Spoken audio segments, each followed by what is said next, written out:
প্রথম প্রশ্ন হবে বান্দার নামাজের হিসাব হবে। কোন নামাজের হিসাব হবে? শবে বরাতের নামাজ, তাই তো? হ্যাঁ কে বললো? তোমার পানি খাওয়াটাই বন্ধ করে দাও। প্রথম হিসাব হবে ফরজ নামাজ কিসের? সকলে বলুন। ফরজ ফজরের 2 রাকাত, যোহরের 4 রাকাত, আসরের 4 রাকাত, মাগরিবের 3 রাকাত, ইশায় 4 রাকাত। এই 5 ওয়াক্তের মধ্যে 5 ওয়াক্তের মধ্যে 17 রাকাত নামাজ পড়া ফরজ। সুবহানাল্লাহ বলেন। 5 ওয়াক্ত 5 টাইমের মধ্যে 17 রাকাত নামাজ পড়া, কি বললাম? এই 17 রাকাত ফরজের নামাজের হিসাব যদি কেউ সঠিকভাবে দিতে পারে সে জান্নাতুল ফেরদাউসে যাবে। না সুবহানাল্লাহ বলার দরকার নাই, দোয়া হয়ে গেলে বাড়ি যাওয়ার সময় রাস্তায় সুবহানাল্লাহ বলবেন। জোরে বলেন না সুবহানাল্লাহ। 5 ওয়াক্ত নামাজ যার হিসাব মিল হবে সেই ব্যক্তি আল্লাহর জান্নাতুল ফিরদাউসে যাবে। বললে হুজুর দলিল কি পাওয়া যাবে? কোরআন খুলতে হবে, 18 পারা দেখতে হবে। আল্লাহ বলছেন আল্লাযীনা হুম আলা সালাতিহিম ইউহাফিজুন উলাইকা হুমুল ওয়ারিসুন আল্লাযীনা ইয়ারিসুনাল ফিরদাউসা হুম ফিহা খালিদুন। যারা নিজেদের নামাজকে হেফাজত করেছে আমার আল্লাহ তাদের জন্য জান্নাতুল ফিরদাউসের ওয়ারিস বানিয়ে দেবে। জোরে হবে না সুবহানাল্লাহ? এবার প্রশ্ন হবে হুজুর ফরজটা পড়ে তো পালিয়ে যাচ্ছ, বাপটা সুন্নাতটা তোমার কোন বাপ এসে পড়বে? সুন্নাতের জন্য আলাদা ফজিলত। সুবহানাল্লাহ বলেন। 5 ওয়াক্ত নামাজে 17 রাকাত ফরজ পড়লে তার জন্য জাহান্নাম থেকে বেঁচে যাবে, জান্নাতুল ফিরদাউস ঠিকানা হবে। আর সুন্নাতের জন্য আল্লাহ স্পেশাল নেকির ব্যবস্থা করেছে। একবার জোরে হবে না? বললে সুন্নাতের জন্য কি আছে? সুন্নাতে মুআক্কাদা ফজরে 2 রাকাত, যোহরের আগে পরে 6 রাকাত, মাগরিবের পরে 2 রাকাত, ইশার ফরজের পরে 2 রাকাত। এই সারা দিন 12 রাকাত নামাজ পড়া হলো সুন্নাতে মুআক্কাদা। এই 12 রাকাত সুন্নাত নামাজ যারা পড়বে আল্লাহ তাআলা তাদের জন্য জান্নাতে একটা ঘর বানিয়ে দেবে। জোরে বলবেন না সুবহানাল্লাহ? এই হিসাবগুলো যেমন দুনিয়ায় মিলে যাচ্ছে আখিরাতে মিলবে তো? এই আখিরাত আমরা মিলে দিতে পারবো তো? কি বাবাজিরা? এবার ফরজ যখন মিলে গেল, সুন্নাত যখন মিলে গেল, এইবার 3 রাকাত বিতির যখন মিলে গেল, এবার আসবে নফল। এবার কি আসবে? জোরে বলেন, জোরে বলেন। ওকে যদি বলি বাবা 2 রাকাত নামাজ তাহাজ্জুদে একটু পড়ো, 100 বার করে সূরা ইখলাসটা পড়ো, 100 বার করে দরুদ শরীফ দিনে ওজিফা পড়ো, নামাজের পরে সুবহানাল্লাহ 33 বার, আলহামদুলিল্লাহ 33 বার, আল্লাহু আকবার 34 বার পড়ো। ও তখন কি বলবে? না আমার সময় নেই, আমার কাজ আছে, গরু ছাগল সংসার, ওদিকে সময় আছে, কিন্তু বিয়ে করার দিকে মাঝে দেরি হয়ে আসে। কি বুঝতে পেরেছেন? তো আজ থেকে নিয়ত করুন, দোয়া কুনুত মুখস্থ নাই, ওইসব অজুহাত দেখিয়ে লাভ নাই, শিখবো ইনশাআল্লাহ। বলেন ইনশাআল্লাহ। আর এই দোয়া কুনুতের মধ্যে স্পেশাল একটা দোয়া আছে, সেটা কি? আল্লাহুম্মা ইন্না নাস্তাঈনুকা ওয়া নাস্তাগফিরুকা ওয়া নু'মিনু বিকা ওয়া নাতাআক্কালু আলাইকা ওয়া নুসনি আলাইকাল খায়র ওয়া নাশকুরুকা ওয়া লা নাকফুরুকা ওয়া নাখলাউ ওয়া নাতরুকু মাইয়াবজুরুক। এই অংশটার একটু ব্যাখ্যাটা শুনুন। হে মাটিয়ার মুসলমানেরা, আমরা যখন ইশার নামাজে দোয়া কুনুতটা পড়ি, বিতির নামাজের মধ্যে, বিতির নামাজে যখন দোয়া কুনুত পড়ি, আমরা প্রত্যেকে একটু আগে আল্লাহর সামনে দাঁড়িয়ে ওয়াদা করে এসেছি, ওয়া নাতরুকু ওয়া নাকলাউ ওয়া নাতরুকু মাই মাইয়াবজুরুক, সকলে বলেন ওয়া নাখলাউ ওয়া নাতরুকু মাইয়াবজুরুক। এটার বাংলা অর্থ হলো আল্লাহ আমি তোমার সামনে দাঁড়িয়ে আমি শপথ করছি, তোমার সামনে দাঁড়িয়ে আমি প্রতিজ্ঞা করছি, তোমার সামনে দাঁড়িয়ে নামাজের মাধ্যমে আমি প্রমিস করছি আল্লাহ ওয়া নাতরুকু মাইয়াবজুরুক, যারা তোমার দুশমন, যারা পাপী, যারা পাপিষ্ট, যারা ফুজ্জার, যারা ফাসিক, যারা বেদিন, যারা তোমার মানে না, রাসূলের সঙ্গে যাদের সম্পর্ক নাই, তাদের সঙ্গে আমি সব সম্পর্ক ছিন্ন করে দিলাম। এই ওয়াদাটা, এই প্রমিসটা আমরা কার সামনে দাঁড়িয়ে করলাম? আল্লাহর সামনে। কোন জায়গায়? মসজিদের মধ্যে নামাজে।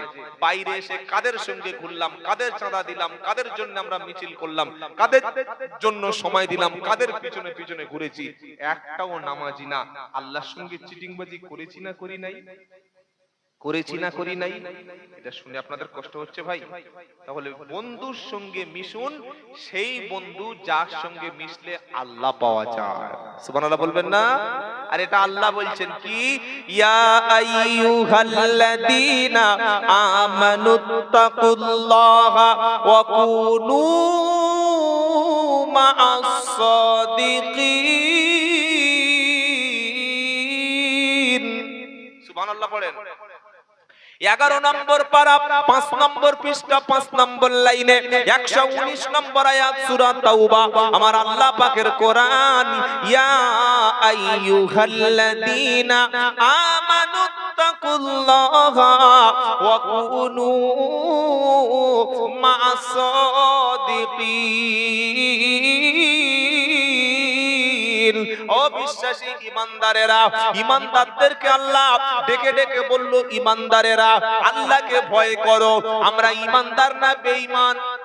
সকলে বলুন আমরা কি ঈমানওয়ালা? বলুন আলহামদুলিল্লাহ ঈমানওয়ালা। বলেন আমরা ঈমানওয়ালা। আল্লাহ বলছেন ঈমানওয়ালা আল্লাহর থেকে ভয় করো, ওয়া কুনু মা'আস সাদিকিন, সত্যবাদীদের সঙ্গে তোমরা থাকো। জোরে বলুন সুবহানাল্লাহ। আল্লাহওয়ালা নেককার সত্যবাদী সালেহীন বান্দা যারা, তাদের সঙ্গে তোমরা থাকো। আমরা আজ থেকে বেনামাজি, মদখোর, মাতাল, সুদখোর, ঘুষখোর, আল্লাহর দুশমন যারা, আল্লাহর ওলির দুশমন যারা, নবীর দুশমন যারা, কোরআনের দুশমন যারা, দেশের শত্রু যারা, জাতির শত্রু যারা, মাদ্রাসার শত্রু যারা, মসজিদের শত্রু যারা, মুসলমানদের দুশমন যারা, তাদের সঙ্গে আমরা আজ থেকে সব সম্পর্ক ছিন্ন করে দিলাম ইনশাআল্লাহ। বলেন, জোরে বলেন ইনশাআল্লাহ। যদি করতে পারেন তাহলে ঈমানদার, আর যদি না করতে পারেন, লা ইয়াত্তাকিদিল কাফিরিনা আউলিয়া মিন দুনিল মুমিনিন। সূরা আল ইমরানে আল্লাহ বলছেন, হে ঈমানদারেরা, ঈমানদাররা ঈমানদারদের ছাড়া যারা মহান আল্লাহকে অস্বীকার করে, রাসূলকে অস্বীকার করে, কোরআনকে অস্বীকার করে, হাসরের ময়দানকে অস্বীকার করে, আখিরাতকে অস্বীকার করে, পরকালকে অস্বীকার করে, কোন ঈমানদার ব্যক্তি ঈমানদার ছাড়া অস্বীকারকারী, মহা সত্যকে অস্বীকারকারী এমন কুফরি ব্যক্তিকে যেন কেউ বন্ধু রূপে যেন গ্রহণ না করে। কথা মনে থাকবে ইনশাআল্লাহ। আর ঈমানদাররা বন্ধু হিসাবে গ্রহণ করে কাদের? ঈমানদার। সুবহানাল্লাহ বলেন। ঈমানদাররা ঈমানদারদের সঙ্গে নরম ব্যবহার করে, আর বেঈমান যারা, বেঈমান মানে আমরা মনে করি অমুসলিমরা বেঈমান না, বেঈমান জাতি আলাদা জাতি, যারা কথায় কাজে খেলাফ করে, যারা প্রকাশ্য ইসলামের বিরুদ্ধে কথা বলে, প্রকাশ্য ধর্মের বিরুদ্ধে কথা বলে, প্রকাশ্য যারা কোরআনের বিরুদ্ধে কথা বলে, প্রকাশ্য যারা হাদিসের বিরুদ্ধে কথা বলে, প্রকাশ্য নবীর সুন্নাতের বিরুদ্ধে কথা বলে, প্রকাশ্য আলেম ওলামাদের বিরুদ্ধে কথা বলে, তাদের সঙ্গে আমাদের সম্পর্ক, যদি বলেন সম্পর্ক নাই। এটা আদেশকার, আদেশকার আল্লাহর। তো আল্লাহ তাআলা বলছেন কিয়ামতের দিন বিচারের আগে তোমার বন্ধু তোমার ছেড়ে চলে যাবে। কে চলে গেল? সমস্ত ফ্রেন্ড সার্কেল, আমাদের যারা বন্ধু বান্ধব আছে, সবকিছু সেদিন ছেড়ে চলে গেল। এইবার 5 জন নিকট আত্মীয় আপনার ফেলে পালিয়ে যাবে। পাঁচজন সবচাইতে আপনার আত্মীয়। কে কে? কে কে শুনবেন? কোরআন থেকে শুনেন। ইয়াউমা ইয়াফিরুল মারউ মিন আখিহি ওয়া উম্মিহি ওয়া আবিহি ওয়া সাহিবাতিহি ওয়া বানিহি লিকুল্লি ইমরিইম মিনহুম ইয়াউমা ইদিন শাআনু ইগনি। সুবহানাল্লাহ পড়েন। 30 পারা সূরা আবাসা 34 নম্বর আয়াতে আল্লাহ বলছেন ইয়াউমা ইয়াফিরুল মারউ মিন আখিহি। ওই বিচারের দিনে যেদিন আমি আল্লাহ বিচার করব, ভাই সেদিন ভাইয়ের রেখে পালিয়ে যাবে। ভাই যখন চলে গেল, এবার বাকি আছে কে কে কে ছেড়ে যাচ্ছে? ভাই ভাইয়ের বিপদে ফেলে দ্রুত যখন পালিয়ে গেল, ওয়া উম্মিহি, মা তার সন্তানকে রেখে চলে যাবে, ওয়া আবিহি, পিতা তার সন্তানকে ছেড়ে দূরে সরে যাবে, ওয়া সাহিবাতিহি, স্ত্রী তার স্বামীকে রেখে দূরে চলে যাবে, ওয়া বানিহি, কলিজার টুকরা নিজের জন্ম দেওয়া সন্তান সেদিন বাপকে রেখে দূরে চলে যাবে। অবস্থাটা কি হবে? লিকুল্লি ইমরিইম মিনহুম ইয়াউমা ইদিন শাআনু ইগনি।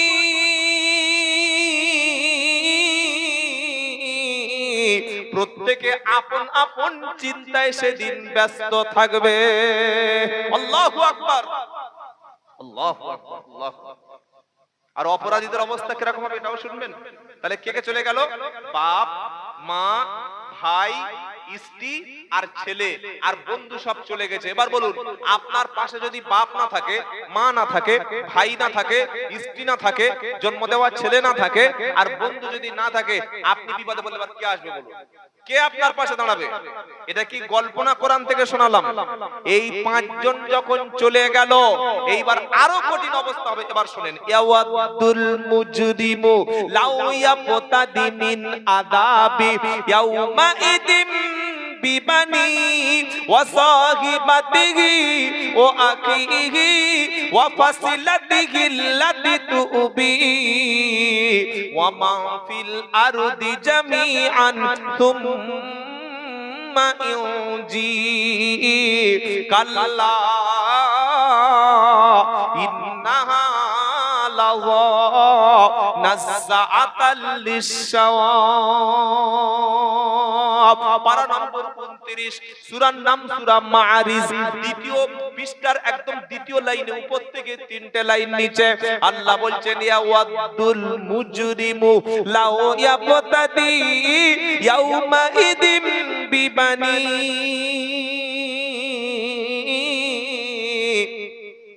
অপরাধী পাপিষ্ঠ লোকগুলি বিচারের দিন যখন তাদের অপরাধটা, বিচারের দিন যখন তাদের অন্যায়টা আল্লাহর সামনে প্রমাণ হয়ে যাবে, এই প্রমাণিত হয়ে যাওয়ার পরে আমার আল্লাহ বলছেন ইয়াওয়াদুল মুজরিমু লাউ ইয়াবতাদি ইয়াউমা ইদিন বিআদা ইয়াউমা ইদিন বিবানি। সেদিন মানুষ জাহান্নামের আগুন থেকে, আল্লাহর শাস্তি থেকে বাঁচার জন্য নিজের কলিজার টুকরা সন্তানকে আগুনে ফেলে দিয়ে নিজেই সেদিন বাঁচতে চাইবে। এটা কোনো মুফতি সাহেব, কোনো ফকির সাহেব, কোনো হুজুরের কথা না। আল্লাহ বলছেন জাহান্নামের শাস্তি থেকে বাঁচার জন্য মানুষ কিয়ামতের দিন নিজের জন্ম দেওয়া ছেলেকে আযাবে ফেলে দিতে চায়। গরম পানি নাই, ঠান্ডা ভয়ঙ্কর লাগছে, আছে গরম পানি? বাবাজিরা, আল্লাহর ভাইরা, ছেলেকে আগুনে ছুঁড়ে ফেলে দিয়ে বলবে আল্লাহ আমার ছেলেটাকে নিয়ে আমাকে আযাব থেকে বাঁচাও। আর কার দেবে? ওয়া সাহিবাতিহি ওয়া আখিহি, নিজের স্ত্রীকে জাহান্নামের আগুনে ছুঁড়ে ফেলে দিয়ে নিক্ষেপ করে আল্লাহকে বলবে আল্লাহ আমার স্ত্রীটাকে আমি আযাবে দিয়ে দিচ্ছি, জাহান্নামের আযাব থেকে বাঁচার জন্য মুক্তিপণ হিসাবে আমার স্ত্রীকে ছুঁড়ে ফেলে দিলাম, আপনি আমার স্ত্রীটাকে নিয়ে আমাকে অন্তত বাঁচিয়ে নিন। ও আখি, আমার ভাইগুলিকে আপনাকে দিয়ে দিলাম, জাহান্নামে ছুঁড়ে ফেলে দিলাম।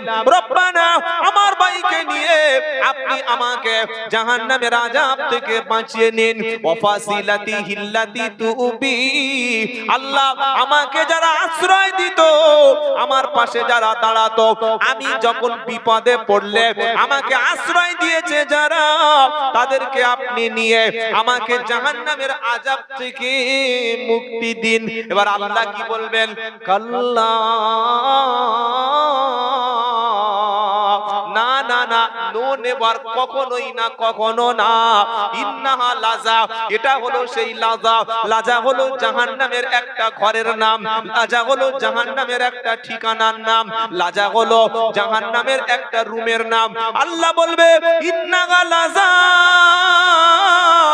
এই হলো সেই জাহান্নাম, এই হলো সেই আযাব, এই হলো সেই আগুন। ইন্নাহা লাজা লাশাতাল, ইন্নাহা লাজা, এই আগুনে তোমাকে জ্বলতে হবে। কেন জ্বলতে হবে? আল্লাহ পাক সেদিন বলবে তোমাকে ভালো দিকে ডাকা হতো, কোরআনের দিকে ডাকা হতো। তাদউ মান আদবারা ওয়া তাআল্লা, তোমাকে যখন দ্বীনের দিকে, ইসলামের দিকে, কোরআনের দিকে, আলেমদের দিকে, জান্নাতের দিকে, মসজিদের দিকে যখন তোমাকে ডেকে আনা হতো, তখন অহংকার করে তুমি মুখটা ফিরিয়ে চলে যেতে।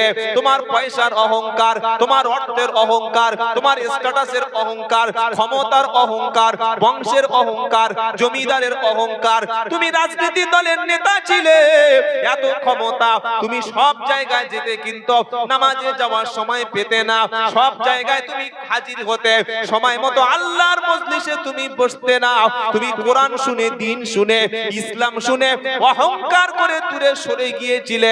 আজকে কিন্তু বাঁচার কোনো উপায় তোমার নাই। আজান শুনে যারা মসজিদের সামনে থেকে পালিয়ে যায়, সেদিন আগুনে তাদের চামড়া ঝলসে দেওয়া হবে, আগুনে ঝলসে দেবে। আর ওই আগুন থেকে বাঁচার জন্য স্ত্রী, ভাই, ছেলে, পাড়া প্রতিবেশী বলবে আল্লাহ সবাইকে নাও, গোটা পৃথিবীর যত মানুষ আছে সবাইকে নাও, নিয়ে আমাকে ছেড়ে দাও। আল্লাহ বলবে এটা কি চিটিংবাজি কারবার আছে? এটা কি দুনিয়া যে 20,000 টাকা দিলাম ভাই আমার ছেড়ে দাও, 50,000 টাকা দিলাম আমার জামিন দাও, 1 লাখ টাকা দাও ছেড়ে দাও, আমাকে জামিন দাও। এই যে আমাদের একটা সেই ওই রায় হয়েছে জানেন, ফাঁসি, জানেন না? আরে সঞ্জয় ঘোষ যে ধর্ষণ করেছে, আরজি করে ধরা পড়েছে, তারপরে ওই ফাঁসি, এই যাবজ্জীবন যেটা রায় হলো, বিচারপতি যখন রায় দিয়েছে, আমার মনে হয় যেন এক পেক খেয়ে রায়টা দিয়েছে। বললে হুজুর কি বলছেন আপনি বিচার ব্যবস্থা নিয়ে?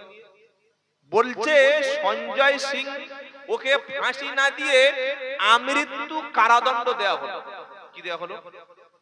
আমৃত্যু কারাদণ্ড।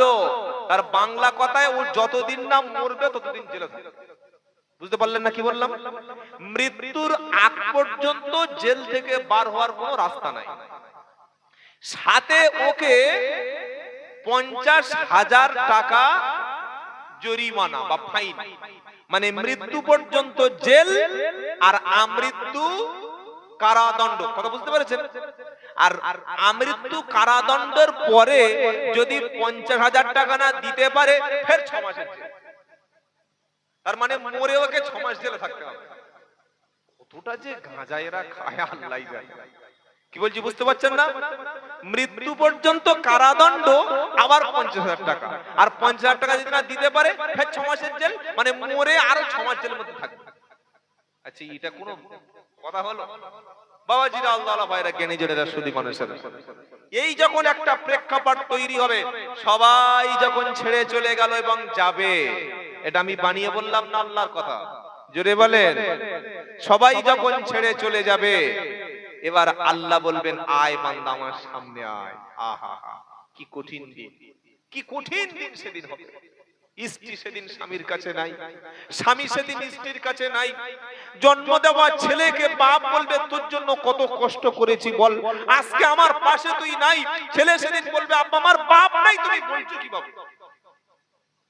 তাফসীরে ইবনে কাসির এসেছে সূরা স্যার তাফসিরে হযরতে মারিয়াম ঈসা আলাইহিস সালামের মা তার জন্ম দেওয়া ছেলের কথা ভুলে যাবে। ঈসা নবী বলবে আজকের আমার মাকে আমি চিনি না, আমার কি হবে সেটাই আমি নিয়ে চিন্তা করছি। সুবহানাল্লাহ বলবেন না? নবী ইব্রাহিম আলাইহিস সালাম বলবেন আমি কিয়ামতের দিন আমার পিতা আজরকে কোনো উপকার করতে পারবো না। সব আল্লাহর কোরআন হাদিসের কথা। আলেমেরা ওলামারা হাক্কানি ওলামারা বারবার আমাদেরকে বুঝিয়ে দিচ্ছে, কিন্তু এরপরে আমরা ছুটেই চলেছি শুধু দুনিয়া আর দুনিয়া, দুনিয়ার খেয়ালে পড়ে গেছি, আখিরাতকে বেমালুম ভুলে গেছি। এই যখন প্রেক্ষাপট তৈরি হবে, সিচুয়েশন যেমন এমন হবে, ওই সময় আল্লাহ তাআলা তার বান্দাকে নিজের কাছে সেদিন ডেকে নেবে, নিয়ে কি বলবে? ওয়াকুল্লুহুম আতিহি ইয়াউমাল কিয়ামাতি ফারদা। 16 পারা 10 পৃষ্ঠা 15 নম্বর লাইনের 95 নম্বর আয়াত সূরা মারিয়াম। ওয়াকুল্লুহুম আতিহি ইয়াউমাল কিয়ামাতি ফারদা। কিয়ামতের বিচারের দিন তোমরা প্রত্যেকে আমি আল্লাহ আমার সামনে একা একা সেদিন হাজির হতে হবে। বাপ আসবে একা, ছেলে আসবে একা, মেয়ে আসবে একা, স্বামী আসবে একা, স্ত্রী আসবে একা। আর আল্লাহর সামনে যখন একা দাঁড়াবে, 5টা প্রশ্নের উত্তর দিলে আল্লাহর সামনে থেকে তবে তোমার পা তোলার সুযোগ দেবে। কটা প্রশ্ন? জোরে বলেন। 5টা হবে কমন প্রশ্ন, 5টা হবে আনকমন প্রশ্ন, আর একটা হবে কমন প্রশ্ন।